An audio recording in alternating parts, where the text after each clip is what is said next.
നമുക്ക് രേവതിയുടെ സച്ചിയുടെ ഇന്നത്തെ നല്ലൊരു കഥ കേട്ടാലോ? വീഡിയോ ഇഷ്ടപ്പെടുവാണെങ്കിൽ ഒന്ന് ലൈക്ക് ചെയ്ത് ഹൈപ്പ് ചെയ്യാൻ മറക്കരുതേ. അതോടൊപ്പം തന്നെ ആദ്യമായി കാണുന്നവരാണെങ്കിൽ സബ്സ്ക്രൈബ് ചെയ്യാനും മറക്കരുത് കേട്ടോ. അങ്ങനെ വർഷയുടെ മുടിയിൽ പുകയൊക്കെ ഇട്ട് കൊടുത്തോണ്ടിരിക്കുവാണ് രേവതി. ഇത് കണ്ടോണ്ട് വന്ന ശ്രീകാന്ത് പറഞ്ഞു, ആഹാ ഇത് കൊള്ളാലോ, എന്റെ രേവതി ചേച്ചി ഇതൊക്കെ ചെയ്ത് കൊടുത്തിട്ടുണ്ടെങ്കിൽ ഇവള് മഹാ മടിച്ചായി പോന്ന് പറഞ്ഞു. ഒന്ന് പൊക്കോ ശ്രീകാന്ത് എന്റെ മുന്നിൽ നിന്ന് പറഞ്ഞോണ്ട് ശ്രീകാന്തിനോട് ദേഷ്യപ്പെടുകയാണ്. ആ സമയം രവീന്ദ്രൻ പറഞ്ഞു, ഇത് കൊള്ളാലോ മോളെ, മോൾ ഇതൊക്കെ എങ്ങനെയാ പഠിച്ചേ? അതെ, എന്റെ അമ്മയുടെ അമ്മ ഇതൊക്കെ ചെയ്തു കൊടുക്കുന്നത് ഞാൻ കണ്ടിട്ടുണ്ടെന്ന് പറഞ്ഞു. ഓ അങ്ങനെയാണല്ലേ, പിന്നെ കുറച്ച് കാര്യങ്ങളൊക്കെ എനിക്ക് അമ്മയും പറഞ്ഞു തന്നിട്ടുണ്ടെന്ന് പറഞ്ഞു. കൊള്ളാം, സൂപ്പർ ആയിട്ടുണ്ട്. അപ്പോഴേക്കും വർഷയോട് ചോദിച്ചു, ഇതെന്താ വർഷേ, നിന്റെ മുടി ആകെപ്പാടെ ചകിരിനാല് പോലെയാണല്ലോ ഇരിക്കുന്നത്, ഇത് എണ്ണ തേക്കാറൊന്നുമില്ലേ? എണ്ണയൊക്കെ തേച്ച് നന്നായിട്ടൊന്ന് മസാജ് ചെയ്യണം എന്ന് പറഞ്ഞു. അത് കേട്ടപ്പോൾ ശ്രീകാന്ത് പറഞ്ഞു, അതിന് ഇവൾക്ക് എണ്ണ അലർജി അല്ലേ, ഇവള് തേക്കുവോ എന്ന് ചോദിച്ചു. ശ്രീകാന്തെ എന്റെ കൺമുന്നിൽ നിന്ന് എഴുന്നേറ്റ് പൊക്കോ. അപ്പോഴേക്കും രേവതി പറഞ്ഞു, അതെ എണ്ണയൊക്കെ തേച്ച് വേണം കുളിക്കാനായിട്ട്, കുഞ്ഞിന് അത് നല്ലതാന്ന് പറഞ്ഞു. വയറ്റൊരു കുഞ്ഞുണ്ടെന്നുള്ള കാര്യം ഓർമ്മ വേണം. എന്റെ ചേച്ചി എന്തിനാ ഇവൾക്ക് ഇതൊക്കെ ചെയ്തു കൊടുക്കുന്നേ? എടാ ഞാനിത് ഇവൾക്കല്ല ചെയ്ത് കൊടുക്കുന്നേ, ഇവളുടെ വയറ്റൊരു കുഞ്ഞുണ്ടെന്നുള്ള കാര്യം നീ മറന്നുപോയോ? അതിനും കൂടെ വേണ്ടിയിട്ടാ ചെയ്തു കൊടുക്കണേന്ന് പറഞ്ഞു. അത് കേട്ടത് രവീന്ദ്രൻ പറഞ്ഞു, ഇനിയിപ്പം മോൾക്ക് പണി കൂടത്തല്ലേ ഉള്ളൂ. അതെന്താ വെച്ചാ അങ്ങനെ പറഞ്ഞേ?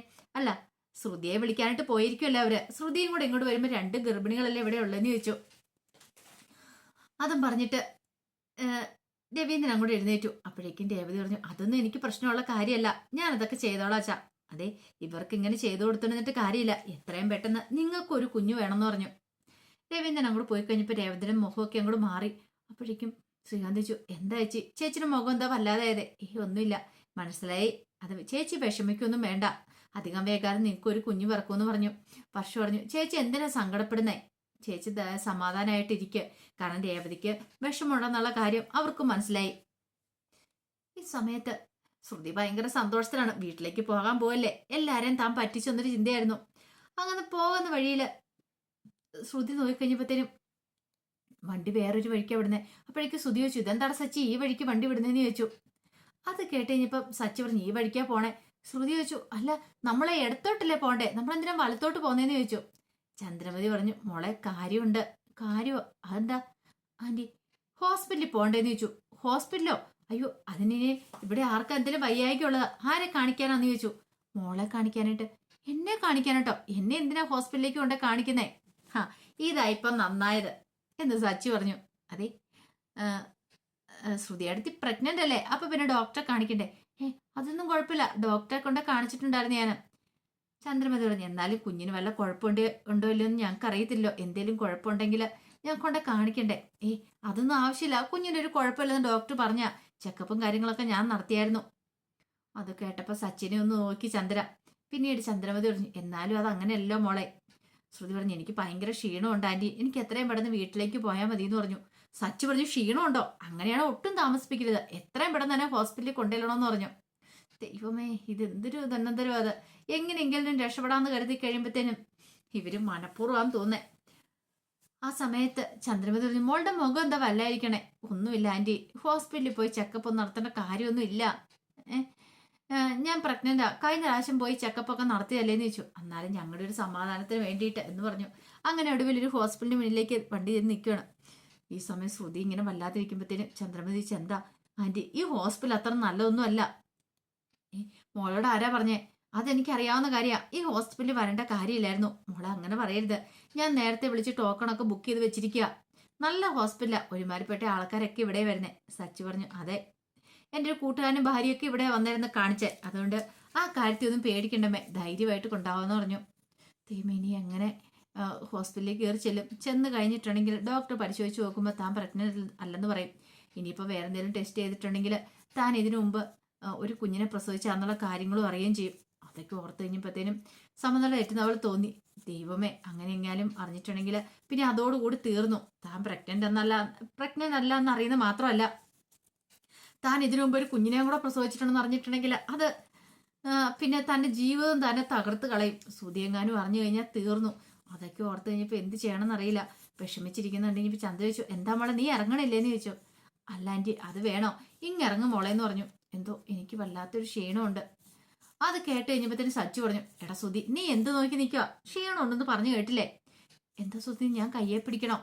എടാ കയ്യെ പിടിക്കുമല്ല, നീ വല്ല ട്രോളിയോ സ്ട്രെച്ചറോ അങ്ങനെ എന്തെങ്കിലും എടുത്തോണ്ട് ഞാൻ പറഞ്ഞു. ഓ അങ്ങനെ ഞാൻ ഓടിപ്പോയി സ്ട്രെച്ചർ എടുത്തോണ്ടാന്ന് പറഞ്ഞുകൊണ്ട് സ്തുതി പോയി സ്ട്രെച്ചർ എടുക്കാനായിട്ട്. ആ സമയത്ത് ചന്ദ്രമതി പറഞ്ഞു, മോളെ നീ എന്തിരിപ്പായിരിക്കുന്നു, ഇങ്ങോട്ടേക്ക് ഇറങ്ങാൻ പറഞ്ഞു. അങ്ങനെ ശ്രുതി പോയി സ്ട്രെച്ചറുമായിട്ട് വന്ന്. കൂടെ നേഴ്സും ഉണ്ടായിരുന്നു. പക്ഷേ ശ്രുതി അനങ്ങിയില്ല. ആ സമയത്ത് ശ്രുതി പറഞ്ഞു, എന്താ നിനക്ക് ഇറങ്ങാൻ പറ്റില്ലെന്ന് ചോദിച്ചു. സച്ചി ചോദിച്ചു, നീ എന്തൊരു ഭർത്താവാടാ, അവളെ ഒന്ന് പിടിച്ചിറക്കാൻ പറഞ്ഞു. ശ്രുതി പെട്ടെന്ന് ഇന്ന് ശ്രുതിയെ പിടിക്കുകയാണ്. പിടിച്ചിട്ട് കോരി എടുക്കുവാണ്. കോരിയെടുത്ത് സ്ട്രെച്ചറിലേക്ക് കൊണ്ടുവന്ന് കിടത്തുവാണ്. അപ്പോഴേക്കും ശ്രുതി ചോദിച്ചു, എന്താ ശ്രുതി എന്ന് ചോദിച്ചു. എന്ത്, നിനക്ക് വയ്യാന്നല്ലേ പറഞ്ഞേ, അതുകൊണ്ടാണ് നിന്നെ ഞാൻ ഇങ്ങനെ കൊണ്ടുവന്ന് കിടത്തിയെന്ന് പറഞ്ഞു. ചന്ദ്രമതിക്കും സച്ചിക്കും ഒക്കെ ചിരി വരുന്നുണ്ടായിരുന്നു. കാരണം ശ്രുതിയുടെ എന്തൊക്കെയോ കള്ളത്തരങ്ങളാണെന്ന് അവർക്ക് സംശയം തോന്നി തുടങ്ങിയിട്ടുണ്ടായിരുന്നു. ഹോസ്പിറ്റലിലേക്ക് പോരുന്ന കാര്യം പറഞ്ഞപ്പോൾ മുതൽ വല്ലാത്തൊരു വെപ്രാളവും കാര്യങ്ങളൊക്കെ ആയിരുന്നു ശ്രുതിക്ക്. ചന്ദ്രമതി സച്ചിയും കൂടെ പരസ്പരം നോക്കി ചിരിക്കുവാണ്. ശ്രുതിയെയും തള്ളിക്കൊണ്ട് അങ്ങനെ ശ്രുതി അകത്തേക്ക് കയറിപ്പോയി. ഇവൾക്കിട്ട് പണി കൊടുക്കാന്നുള്ള രീതിയായിരുന്നു ചന്ദ്രമതിക്ക്. നീ എന്താടി വിചാരിച്ചുകൊണ്ടിരുന്നേ എന്നെക്കുറിച്ച്? നിനക്കിട്ടുള്ള പണി എന്താണെങ്കിലും ഞാൻ ഇപ്പൊ തന്നെ തരുമെന്നു പറഞ്ഞുകൊണ്ടാണ് ചന്ദ്രമതി പിന്നാലെ പോകുന്നത്. ഇതേ സമയത്ത് മധുസൂദനും മഹിമയുടെ അടുത്തേക്ക് ചെന്നു. എന്നിട്ട് മഹിമയോട് പറഞ്ഞു, മഹിമേ ഞാൻ ഒരു കാര്യം പറയാം, ഇനി പഴയതുപോലെ നീയ വർഷയുടെ വീട്ടിൽ ചെന്ന് ആ പ്രശ്നങ്ങളൊന്നും ഉണ്ടാക്കല്ലെന്ന് പറഞ്ഞു. ഇതെന്ത് പറ്റി മധുവേണ്ട, മൊത്തത്തിലൊരു മാറ്റമാണല്ലോ. അതെ, നീ അവിടെ ചെന്ന് സ്ഥിരം നിന്റെ ഒരു പരിപാടി ഉണ്ടല്ലോ അവരുമായിട്ട് വഴക്കടിക്കുന്നത്, ആ സ്വഭാവം കൂടെ മാറ്റിയേക്കണമെന്ന് പറഞ്ഞു. എന്റെ മധുവേട്ടാ, എനിക്ക് ആ വീട്ടിൽ ചെല്ലുന്ന കയറുന്ന ഇഷ്ടമില്ല. പിന്നെ എന്റെ മോളുണ്ടല്ലോ എന്ന് കരുതിയിട്ട് മാത്രം. അതെന്തോ ആയിക്കോട്ടെ, അവരെ പോയി നീ ഇൻസൾട്ട് ചെയ്യാൻ നിൽക്കരുത്. അതെനിക്ക് സഹിക്കാൻ പറ്റുന്ന കാര്യമല്ല.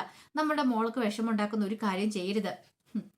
മധുവേട്ട ഇങ്ങനെയൊന്നും ആയിരുന്നില്ലല്ലോ നേരത്തെ പറഞ്ഞുകൊണ്ടിരുന്നേ. എന്നിട്ട് ഇപ്പൊ എന്താ കാര്യവരുത്തരം കാണിക്കുന്നേ? എന്താണെങ്കിലും ഒരു കാര്യം ഉറപ്പാ, മധുവേട്ടൻ അഭിനയിക്കുന്ന കൊള്ളാം. എന്റെ അടുത്ത് അഭിനയിക്കേണ്ട, വർഷയുടെ മുന്നിൽ അഭിനയിച്ചാൽ മതി.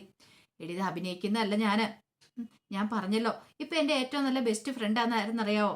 രവീന്ദ്രനാന്ന് പറഞ്ഞു. രവീന്ദ്രനോ? അതെ. എന്റെ മധുവേട്ട, ഇത് ഞാൻ വിശ്വസിക്കണമല്ലേ?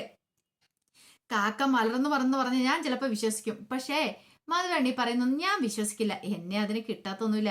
എടി ഞാൻ പറയാൻ സത്യമായിട്ടുള്ള കാര്യമാണ്. പിന്നെ ഒരു സത്യമായിട്ടുള്ള കാര്യം, എന്റെ മുന്നിലുള്ള ഈ അഭിനയം നാടകമൊക്കെ അങ്ങോട്ട് നിർത്തിയേക്ക് എന്നും പറഞ്ഞിട്ട് മഹിമ എഴുന്നേറ്റ് പോയി. ദൈവമേ, ഇവള് തന്നെ വിശ്വസിക്കുന്നില്ലല്ലോ എന്നൊക്കെയായിരുന്നു മധുസൂദന്റെ മനസ്സിലായ ചിന്ത.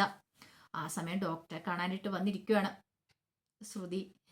ശ്രുതിയെ നടുക്ക് തന്നെ ഇരുത്തേക്കുവാണ്. അപ്പുറം ഇപ്പുറയായിട്ട് ശ്രുതിയും ചന്ദ്രമതിയും ഇരിക്കുന്നുണ്ട്. ശ്രുതിക്കൊന്ന് എഴുന്നേറ്റ് പോണമെന്നുണ്ട്. പക്ഷെ എങ്ങനെ എഴുന്നേറ്റ് പോകാനായിട്ടാ? ചന്ദ്രമതി കയ്യിൽ ഇങ്ങനെ മുറുക്ക പിടിച്ചിരിക്കുകയാണ്. ഒരു കാരണവശാലും വിടില്ല എന്നുള്ള രീതിയിൽ. ഇടയ്ക്ക് സച്ചി നോക്കിക്കഴിഞ്ഞപ്പോഴത്തേനും മുറുക്ക പിടിച്ചു വെച്ചിരിക്കുന്നുണ്ട്. ശ്രുതി അതിനകത്ത് അസ്വസ്ഥയാണെന്ന് മനസ്സിലായി. സച്ചിക്ക് ചിരി വന്നു. ചന്ദ്രമതി സച്ചിയെ നോക്കി ഒന്ന് ചിരിക്കുകയാണ്. ഇത്തിരി കഴിഞ്ഞപ്പോഴത്തേനും ശ്രുതി പറഞ്ഞു, ആന്റി ഞാൻ ഹോസ്പിറ്റലിൽ പോയി ചെക്കപ്പും കാര്യങ്ങളൊക്കെ നടത്തിയതാ. ഡോക്ടർ കുഞ്ഞിന് കുഴപ്പമൊന്നുമില്ലെന്ന് പറഞ്ഞു. പിന്നെ നമ്മൾ ഇവിടെ ഇരിക്കേണ്ട കാര്യമില്ലല്ലോ, നല്ല ക്ഷീണമുണ്ട്, നമുക്ക് വീട്ടിലേക്ക് പോവാം. അപ്പോഴേക്ക് ശ്രുതി പറഞ്ഞു, നിനക്ക് എന്താ ക്ഷീണം? അവിടെ നിന്ന് ഇറങ്ങുമ്പോൾ ഒരു കുഴപ്പമുണ്ടായിരുന്നില്ലോ, പക്ഷേ എങ്കിൽ ഹോസ്പിറ്റലിലേക്ക് വരുമെന്ന് പറഞ്ഞു കഴിഞ്ഞപ്പോൾ ഭയങ്കര ക്ഷീണമാണല്ലോ. സച്ചി പറഞ്ഞു, ഈ സമയത്തേക്ക് ഇങ്ങനെയാ, ചില സമയത്ത് ക്ഷീണമായിരിക്കും, ചില സമയത്ത് ക്ഷീണം കാണത്തില്ല. അല്ലേ പാർലടുത്തിന്ന് ചോദിച്ചു. ശ്രുതിക്കാണെങ്കിൽ നല്ല ദേഷ്യവും വന്നു. ആ സമയത്ത് ശ്രുതി പറഞ്ഞു, അതെ നീ വിഷമിക്കൊന്നും വേണ്ട, ടെൻഷൻ അടിക്കാതിരിക്കുക, കൂളായിട്ടിരിക്കാനൊക്കെ പറഞ്ഞു. പിന്നീട് ശ്രുതിയുടെ കൈ പതുക്കെ ഇങ്ങനെ എടുക്കുവാണ്. കൈ പതുക്കെടുത്ത് അല്ലോടിക്കൊണ്ടിരിക്കുന്ന സമയത്ത് ചന്ദ്രമതി ഇത് കണ്ടു. ചന്ദ്രമതി ഒന്ന് നോക്കി. പെട്ടെന്ന് തന്നെ ശ്രുതി കയ്യിലെ പിടി അങ്ങോട്ട് വിട്ടു. ആ സമയം ശ്രുതി പറഞ്ഞു, അതെ ഞാനൊന്ന് ബാത്റൂമിൽ പോയിട്ട് വരട്ടെ. വേണ്ട, മോളിവിടെ ഇരുന്നു, ബാത്റൂമിലൊക്കെ നമുക്ക് ഡോക്ടറെ കണ്ടിട്ട് പോയാൽ മതി എന്ന് പറഞ്ഞു. ഇപ്പൊ തന്നെ നമ്മൾ ടോക്കൺ വിളിക്കുമെന്ന് പറഞ്ഞു. അപ്പോഴേക്കും ശ്രുതി ആരാന്ന് ചോദിച്ചു സിസ്റ്റർ അങ്ങോട്ട് വന്നു. ഡോക്ടർ വിളിക്കുന്നുണ്ടെന്ന് പറഞ്ഞു.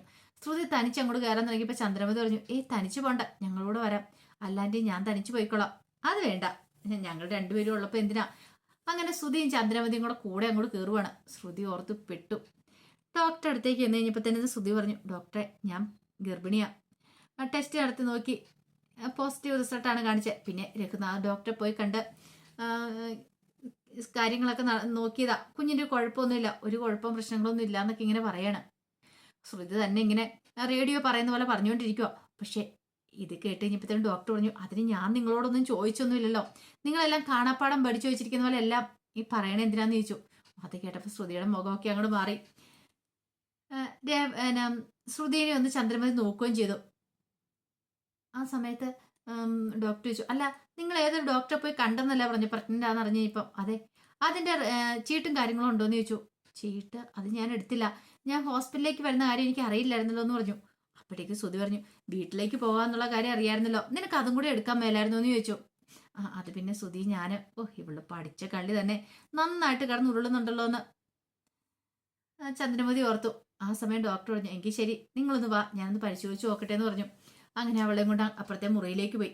ഡോക്ടർ പരിശോധിച്ചൊക്കെ നോക്കുകയാണ്.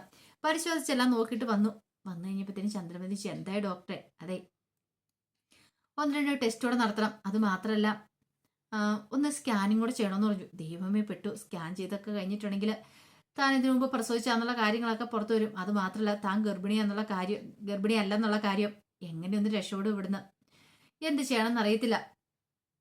ആ സമയം ശ്രുതി ചോദിച്ചു, അല്ല മെഡിസിൻ ഒന്നും എഴുതുന്നില്ല ഡോക്ടറെ? മെഡിസിനൊക്കെ എഴുതണമെങ്കിലേ പരിശോധന എല്ലാം കഴിഞ്ഞിട്ട് എഴുതാൻ പറ്റുള്ളൂ.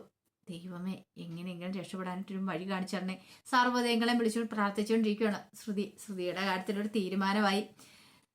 താൻ പ്രഗ്നന്റ് എല്ലാം എന്നറിയുന്നേക്കാൾ ഉപരി താൻ ഇതിനു മുമ്പ് ഒരു കുഞ്ഞിനെ പ്രസവിച്ചിട്ടുണ്ടെന്നുള്ള കാര്യം അറിഞ്ഞു കഴിഞ്ഞാൽ തീർന്നു. അതോർത്തിട്ടായിരുന്നു ടെൻഷൻ.